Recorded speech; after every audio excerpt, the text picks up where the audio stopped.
잘 다녀왔습니다. 여러분들의 기도 덕분에 저희는 잘 다녀왔습니다. 답사로 갔다 왔는데 답사이기에 조금 벅찬 그런 방문이었습니다. 너무나 좋은 시간 가졌고요. 다음번에는 여러분들도 꼭 시간 내셔서 함께 그곳에 있는 그 중독된 자매들을 함께 위로했으면 좋겠습니다. 그 자매들 중에서 LA 출신들이 상당히 많아요. 또 영어도 잘하고 요 근처에 사시는 분들도 있었고 그런데 미국으로 다시 언제 올지는 모르지만 오게 되면은 꼭 들리겠다고 저 명함을 달라서 명함을 줬습니다. 그리고 오늘 송 장로님 네 분은 하이데저트 은혜교회 김의구 목사님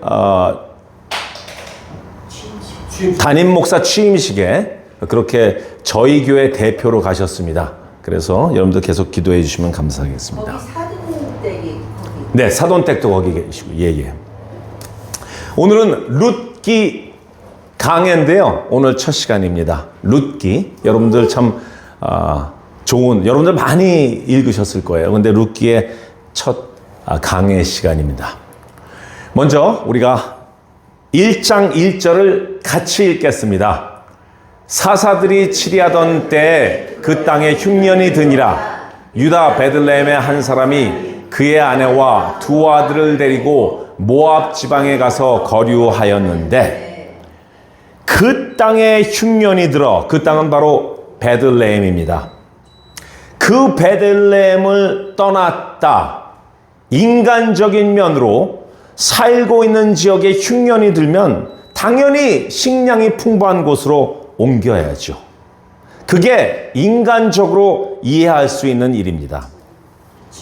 아무렇지 않습니다. 오히려 새 정착지에 가서 말도 틀리고 문화도 틀리고 음식도 틀리고 이방인 취급을 받을지 모르니 가서 잘 살아라 하는 권명과 위로를 줄 수도 있습니다. 하지만 정확히 모압은 영적으로 이스라엘과 적대적이며 우상 숭배가 가득한 땅입니다. 민수기 25장 1절의 말씀 그리고 3절까지의 말씀을 제가 읽겠습니다.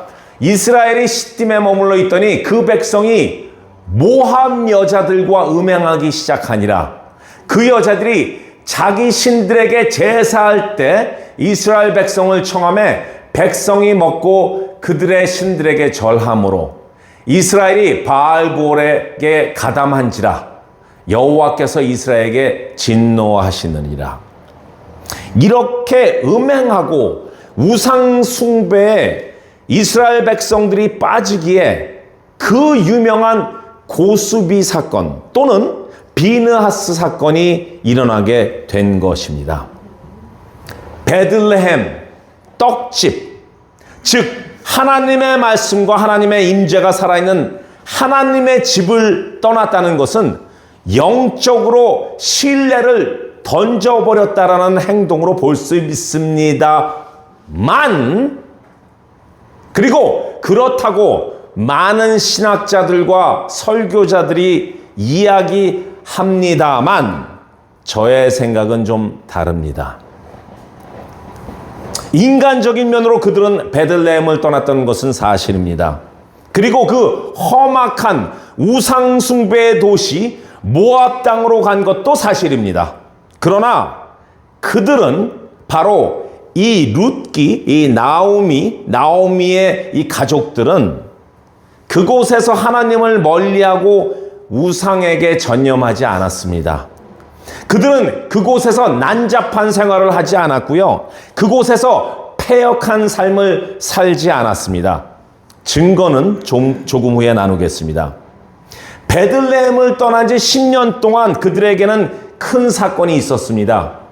바로 남편인 엘리멜렉이 죽고 또 이상한 이름을 지어준 아들들 있죠. 말론과 기련. 말론의 뜻은 병 걸린 자, 허약한 자. 그리고 다른 아들의 이름은 기련, 소멸, 죽음, 파괴, 라는 이름을 가진 두 아들, 그 아들들이 다 죽었습니다. 아직도 굉장히 의문인 것이요, 왜 자기 아들한테 이런 이름을 지어줬냔 말이에요. 희한하죠? 네. 나중에 같이 올라가셔서 우리가 한번 물어보자고요. 이렇게 홀랑 미망인이 된 모압 출신의 두 며느리들만 남은 것입니다. 이런 청천벽력 같은 사건을 당한 나오미, 시어머니죠. 그의 마음은 어떻겠습니까? 먼저 간 자식들을 잃은 부모의 가슴은 그냥 대못으로 박는 것과 같다는데 얼마나 안타까운 일이었겠습니까? 그 어머니, 시어머니 이름이 나오미잖아요. 나오미의 뜻은요, 바로 기쁨, 사랑스러움, 환희, 즐거움의 뜻인데 얼마나 속이 상했으면 자기 남편 엘리멜렉을 잃고 말론과 기럯을 잃고 그 마음이 얼마나 상했으면 나중에 베들레헴으로 돌아가서 사람들이, 동네 사람들이 와, 나오미가 돌아왔다, 나오미가 10년 만에 돌아왔다 했을 때 나오미는 이렇게 이야기합니다. 나오미가 그들에게 이를 때 나를 나오미라고 부르지 말고 나를 마라, 쓰다, 내 마음은 너무나 슬프다, 쓰다 라고 부르라. 이는 전능자가 나를 심히 괴롭게 하셨음이니라. 내가 풍족하게 나갔더니 여호와께서 내게 비어 들어오게 하셨느니라. 여호와께서 나를 징벌하셨고 전능자가 나를 괴롭게 하셨거늘 너희가 어찌 나를 나오미라고 부르느냐. 나오미의 상황은, 그리고 나오미의 마음을 여러분들은 느끼실 것입니다. 그런데 꼭 이럴 때 나오는 이야기가 있죠. 하나님의 땅을 떠나서 그래. 하나님의 말을 듣지 않아서 벌 받은 것이야. 하나님의 말을 듣지 않아서 하나님께서 치신 것이야. 아니, 매번 무슨 일이 일어날 때마다 우리는 그러죠. 하나님이 치신 것이야. 하나님이 벌 주신 것이야. 이렇게 갖다 붙이시면요, 하나님도 어떨 때 뚜껑이 열릴 때가 있을 것이에요. 그거 내가 한 거 아니야, 그 사건. 그거는 걔가 피곤해서 졸다가 차 사고 난 거야. 내가 한 게 아니야. 이렇게 하실 일도 있을 것입니다. 굉장히 답답해 하실 것입니다. 자, 그런 어려움 가운데 있었던 나오미는 어느 날 이런 소식을 듣습니다. 1장 6절. 그 여인 나오미가 모압 지방에서 여호와께서 자기 백성을 돌보시사 그들에게 양식을 주셨다 함을 듣고 이에 두 며느리와 함께 일어나 모압 지방으로 돌아오려 하여. 모압 지방에서 베들레헴으로 돌아오려 하여. 10년간의 이민 생활이 그렇게 윤택하지 않았나 봅니다. 보통 그 모압 지방에서 대박이 터지게 잘 살고 있었다면 힘들여 쌓아놓은 모압의 부를 정리하고 굳이 양식을 받으러 이스라엘에 올 이유가 없죠. 그런데 인간적인 생각으로 베들레헴으로 돌아오려고 하는 것은 바로 어떤 이유가 있어서입니다. 서두에서 말씀드렸듯이 베들레헴에서 모압으로, 그리고 모압에서 다시 베들레헴으로 돌아오는 것을 저는 하나님의 약속을 아예 팽겨친 행동이라고 보지 않습니다. 그냥 감정을 다 표현한 연약한 인간적인 행동으로 보입니다. 왜냐하면 나오미의 믿음을 저는 믿습니다. 바로 이 구절을 통해서 저는 믿습니다. 그것이 나오미가 또 이르되 보라, 죄송합니다. 이겁니다. 여호와께서 자기 백성을 돌보시사. 이것은요, 바로 나오미가 하나님께서 아직도 역사하심을 믿고 있다라는 증거입니다. 시어머니인 나오미는 모압 출신인 두 며느리들에게 귀향길에서 많은 생각 끝에 그냥 너희들 따라오지 말고, 자, 이제 너희들 갈 길을 가라. 너희가 태어나고 너희가 자라난 그 모압 땅에서 그냥 있어라. 그리고 새 시집을 가라. 이렇게 전했습니다. 그리고 또 이런 이야기도 합니다. 너희 둘이 두 며느리죠. 너희들의 남편들과 시어머니 나에게 친절을 베푼 것처럼 하나님, 내가 믿는 하나님도 동일하게 너희에게 축복을 주시라 하면서 따라오지 말 것을 권합니다. 그때 며느리 1인 모르바는요, 마구 소리 높여 울며 작별 인사를 하고 모압으로 돌아갑니다. 그런데 한편 며느리 2인 루트는요, 그래도 시어머니를 따라가겠다고 합니다. 여기서 우리가 짚고 넘어갈 것은요, 그렇게 이스라엘에게 적대적이면서 영적으로 너무나 우상숭배가 가득한 모압 출신의 며느리들이 삶이 우리가 민수기에서 나누었던 영적으로 부패하고 더러운 제사를 지내는 그런 모압 여인들과는 사뭇 다른 느낌이 듭니다. 그렇죠? 아니, 다릅니다. 그리고 왜일까 저는 묵상을 했습니다. 그럴 때 성령께서 주시는 감동이 이런 마음이더라고요. 아무리 영적으로 우상 숭배하며 지저분한 곳이라도 분명 그 안에는 의인이 있을 수 있다. 또 그 의인으로 말미암아 축복의 시작이 될 수도 있다는 것입니다. 왜냐하면 모압 여인인 바로 이 책의 주인공인 룻도 예수님의 계보에 들어갈 정도의 축복의 대열에 끼었기 때문입니다. 아시죠? 할렐루야. 바로 보아스와 룻, 오벳, 이세, 다윗, 그리고 쭉 내려와서 예수님, 그 계보에 들어갔다는 것입니다. 아무리 영적으로 너무나 무너지고 부패된 곳이라도 분명 하나님의 임재는 어디든지 계시다는 것. 그리고 그런 곳에서도 의로운 남은 자들이 있다라는 것을 믿으시기 바랍니다. 그렇게 며느리 1인 오르바는 소리 높여 울고 떠났지만 그 모습을 어떻게 보면 나오미 가족들이 흉년 때문에 인간적인 생각으로 베들레헴을 떠나서 모압으로 갔다고 한 것처럼 인간적인 생각으로 지금 헤어지는 것은 조금 섭섭하지만 나도 고향인 모압으로 다시 돌아가서 새로운 삶을 살겠다라는 그런 마음을 볼 수 있습니다. 그럼 두 며느리의 믿음은 어땠을까요? 오르바의 믿음을 한번 보자고요. 나오미가 또 이르되 보라 내 동서 바로 오르바는 그의 백성과 그의 신들에게로 돌아가나니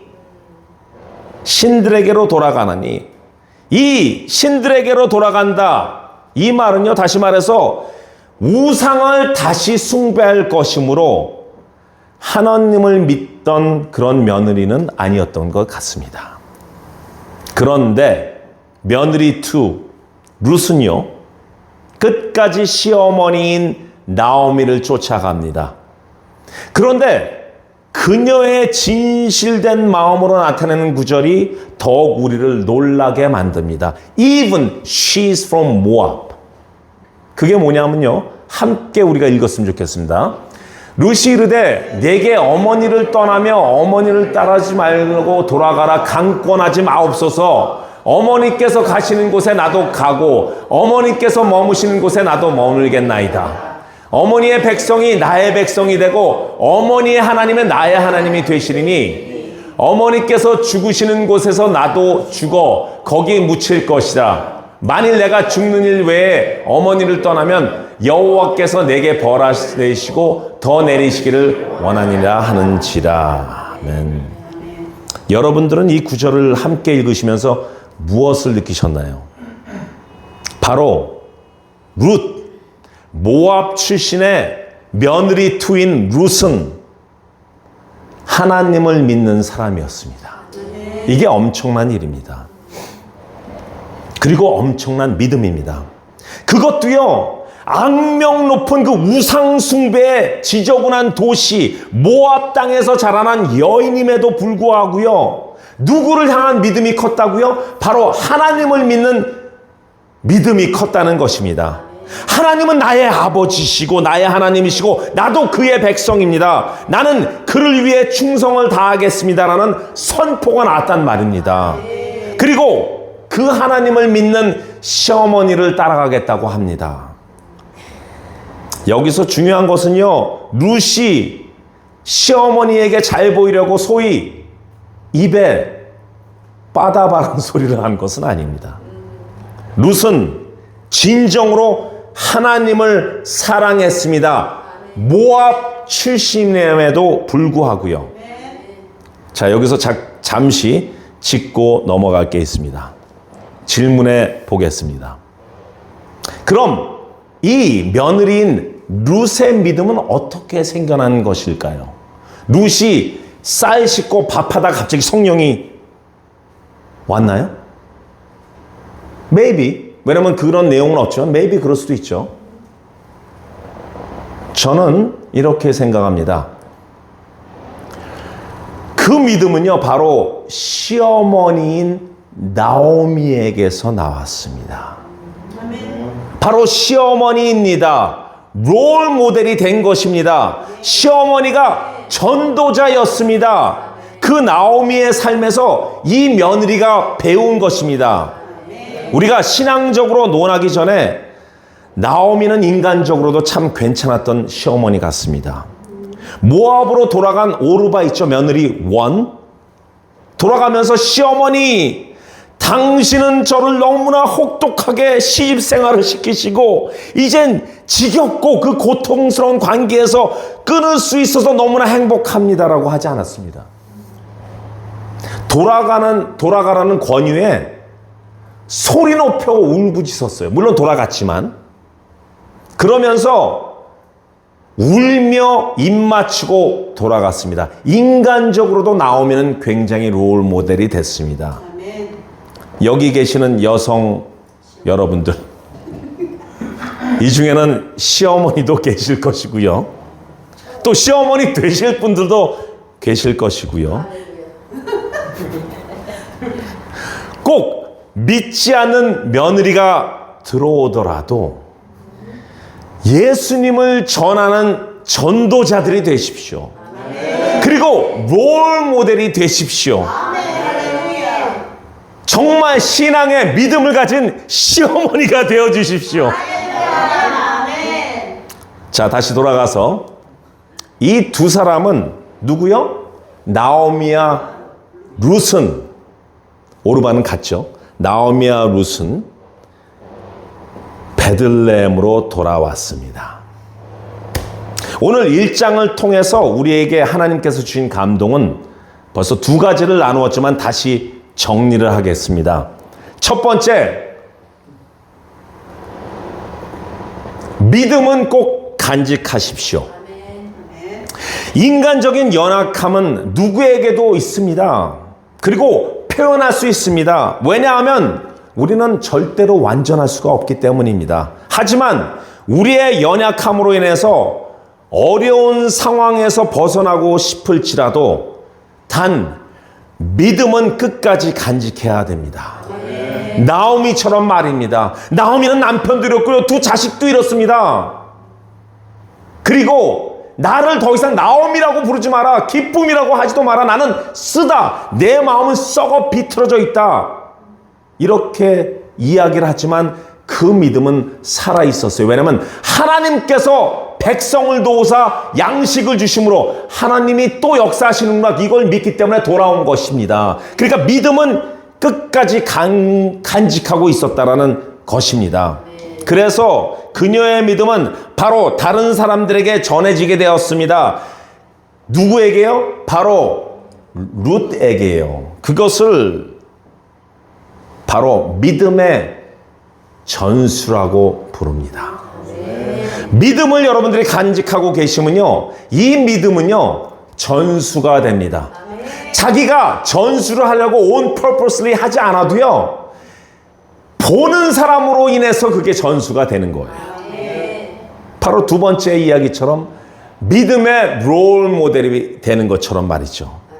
롯의 믿음을 가르쳐준 사람은 저는 분명히 시어머니인 나오미라고 믿습니다. 시어머니로서, 믿음의 선배로서 하나님을 잘 가르쳐 주었습니다. 룻의 믿음은요, 그냥 입으로 한 충성된 맹세에서 나온 것이 아니라 그동안 시어머니를 관찰한 그 관찰된 신앙에서 나온 열매입니다. 쉬운 말로 경험하고 실제 체험에서 나온 믿음입니다. 시어머니의 행동 하나하나를 관찰하고 경험하여서 룻 본인조차 하나님의 그 크신 은혜 밖으로 나갈 수가 없습니다. 나는 하나님의 은혜 안에 있겠습니다. 라는 것을 선포한 것입니다. 믿음을 놓지 않게 된 것은요, 바로 시어머니인 나오미의 진정한 믿음의 삶 때문입니다. 세 번째, 룻의 믿음의 결단입니다. 우리가 삶을 살아가는 동안 아주 중요한 결정을 해야 될 때가 어떤 분들은 3번에서 한 4번 정도 있다고 합니다. 그 결정은요, 매우 중요한 것들입니다. 하지만 여기 더 중요한 결정이 있습니다. 이것은 진짜로 죽느냐 또는 사느냐 하는 문제입니다. 그것은 영원히 살 것이냐 아니면 영원히 죽음 가운데 있을 것이냐 하는 것입니다. 룻의 결정은요, 오늘 본문을 통해 우리에게 보여줬습니다. 당신의 하나님은 나의 하나님입니다. 나는 하나님을 구주로 믿겠습니다. 예수님의 십자가의 공로가 나를 구원하였습니다. 나는 이제 예수님 안에서 새로 태어난 피조물입니다. 나는 영원한 삶을 믿습니다. 그래서 나는 하나님을 믿습니다. 라는 선포를 이 본문을 통해서 우리에게 보여준 것입니다. 이 결정은요, 너무나 중요한 결정입니다. 그 결정을 오늘 룻이 했습니다. 우리는 여기 계신 모든 분들은 다 그런 결정을 했습니다. 그 결정을 다 다듬고 잘 이끌어 가야 되는 것이 바로 성화의 길입니다. 우리는 성화의 길을 걸으면서 구원은 내가 벌써 따놓은 기프트다, 그냥 거저 받은 선물이다라고만 선포하지 마시고요. 성화의 삶이라는 것은요, 진짜 성화되면서 사는 삶을 성화되는 과정이라고 이렇게 부릅니다. 여자 갱생원, 여기도 갱생원인데 뭐 멕시코까지 갈 필요가 있냐 이렇게 말씀하시는 분 계시겠지만 하나님께서 움직이시니까 저희가 갔는데 거기 여자 갱생원에 있는 성도들이 밖으로 그렇게 자유롭게 왔다 갔다 하는 곳이 아닙니다. 문을 다 잠궈놔요. 그래서 저희와 예배가 끝났을 때 그들을 방으로 몰아넣고 잠그더라고요. 자물쇠로. 굉장히 가혹할 수 있어요. 그런데 이것이 그런 디스플린이 없으면은 또 이들은 그냥 밖으로 막 나갑니다. 그렇기 때문에 거기서 가다 놓는데 첫날 저희가 그분들한테서 기도 제목을 받았어요. 이것은 굉장히 프라이빗한 기도 제목이기 때문에 우리가 우리끼리만 기도하는 것이라 그래서 기도 제목을 받았는데 정말 한 사람도 빼놓지 말고 다 않고 다 기도 제목을 적더라고요. 다 기도 제목을 적어서 저희한테 주는데 그것을 우리가 밤에 모여서 저녁 먹은 후에 피드백을 나누면서 기도 제목을 놓고 기도하는데요. 그 중에 한 기도 제목이 저의 마음을 너무나 흔들어 놓았습니다. 여러 가지 릴레이션십 문제, 또 자기 가정의 문제, 뭐 여러 가지 문제가 있는데 자기의 문제를 내놓은 사람은 딱 한두 사람밖에 없어요. 다 우리 엄마, 아빠 이렇게 하는데 사실 자기의 문제를 내놓아야 되는데 근데 그 중에서 한 기도 제목이 자기의 문제를 내놨는데요. 이런 문제를 내놨습니다. 이것을 위해서 기도해 주세요 하는데 무엇이냐면, 저는 사랑이라는 게 기억에서 아물아물거리네요. 기억조차 나질 않습니다. 사랑이라는 게 무엇인지 기억조차 나지 않는데요. 왜냐면 어릴 때서부터의 거절감, 아무에게서 받아보지 못한 그 사랑들, 또 받아봤더라도 잠깐 어릴 때 기억 속에서 지나간 것들, 그리고 지금 성장해서도 자기를 사랑해 주는 사람들도 없고, 그렇게 없으니까 자기도 사랑할 줄을 모르는 거예요. 왜냐면 사랑이라는 게 어떤 건지 모르니까.